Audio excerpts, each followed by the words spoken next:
ಓಂ ಶಾಂತಿ. ಇವತ್ತೆಲ್ಲರ ಒಂದು ಕಥೆಯನ್ನ ಕೇಳೋಣ. ಒಂದೂರಿನಲ್ಲಿ ಒಬ್ಬ ತುಂಬಾ ಕೋಪಿಷ್ಟ, ಯಾವಾಗ ನೋಡಿದ್ರು ವಾದ ವಿವಾದ, ಜಗಳ, ಘರ್ಷಣೆ, ದ್ವೇಷ, ಈರ್ಷೆಯಿಂದನೇ ಅವನು ಮನೆಯಲ್ಲಿ ಹಂಗೆ ನಡೀತಾ ಇರ್ತಾನೆ. ಆ ಪರಿವಾರ ಏನಾಗುತ್ತೆ, ಅವನಿಂದ ಬೇಸತ್ತೋಗ್ಬಿಡುತ್ತೆ. ಏನ್ ಮಾಡೋದು ಅಂತ ಏನ್ ಮಾಡ್ತಾರೆ, ತುಂಬಾ ಅವನಿಂದ ನೊಂದು ಬೆಂದು ಹಂಗೆ ಹೋಗ್ತಾ ಇರ್ತಾರೆ. ಆಗ ಅಲ್ಲಿ ಒಬ್ಬ ಸನ್ಯಾಸಿ ಸಿಗ್ತಾನೆ. ಸನ್ಯಾಸಿ ಸಿಕ್ಕಿ ಏನ್ ಮಾಡ್ತಾನೆ ನೋಡಿ, ಆಗ ಆ ಸನ್ಯಾಸಿ ಹೇಳ್ತಾನೆ, ಸ್ವಾಮಿ, ನಮ್ಮ ಮನೆಯಲ್ಲಿ ತುಂಬಾ ಅಶಾಂತಿ ವಾತಾವರಣ, ಏನ್ ಮಾಡೋದು ಅಂತ.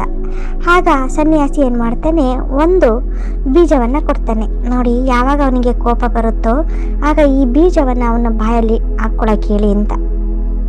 ಹಾಗೇನ್ ಮಾಡ್ತಾನೆ, ಅವನಿಗೆ ಕೋಪ ಬಂದಾಗ ಆ ಒಂದು ಬೀಜವನ್ನ ಆ ಬಾಯಲ್ಲಿ ಹಾಕ್ತಾರೆ. ಅವನು ಸ್ವಲ್ಪ ಹೊತ್ತು, ಒಂದು ಅರ್ಧ ಗಂಟೆ, 1 ಗಂಟೆ ಶಾಂತವಾಗಿರ್ತಾನೆ. ಹಂಗೆ ದಿನ ಅಥವಾ ವಾರಗಟ್ಟಲೆ ಶಾಂತ ಆಗ್ಬಿಡ್ತಾನೆ. ಆಮೇಲೆ ಆ ಮನೆ ಎಷ್ಟು ಶಾಂತಮಯವಾದಂತಹ ವಾತಾವರಣ ಆ ಮನೆಯಲ್ಲಿ ತುಂಬಿರುತ್ತೆ.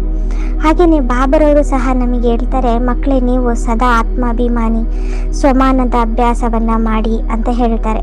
ಯಾಕೆಂದ್ರೆ 63 ಜನ್ಮಗಳಿಂದ ಆತ್ಮ ಬಹಳ ಅಶಾಂತವಾಗಿದೆ. ಈಗ ಪದೇ ಪದೇ ಸ್ಮೃತಿಯಿಂದ ಸ್ಥಿತಿ. ಯಾವಾಗ ನಾವು ಬಾಬ್ರವರ ಮುರಳಿಯ ಪಾಯಿಂಟ್ಸ್ ಮತ್ತೆ ಸ್ವಮಾನವನ್ನ ಅಭ್ಯಾಸವನ್ನ ಮಾಡ್ತಾ ಹೋಗ್ತೀವಿ, ಹಾಗೇನಾಗುತ್ತೆ, ಮನಸ್ಸು ಶಾಂತ ಆಗ್ತಾ ಬಹಳ ಶಾಂತ ಸ್ವರೂಪ ಆತ್ಮ ಆಗುತ್ತೆ.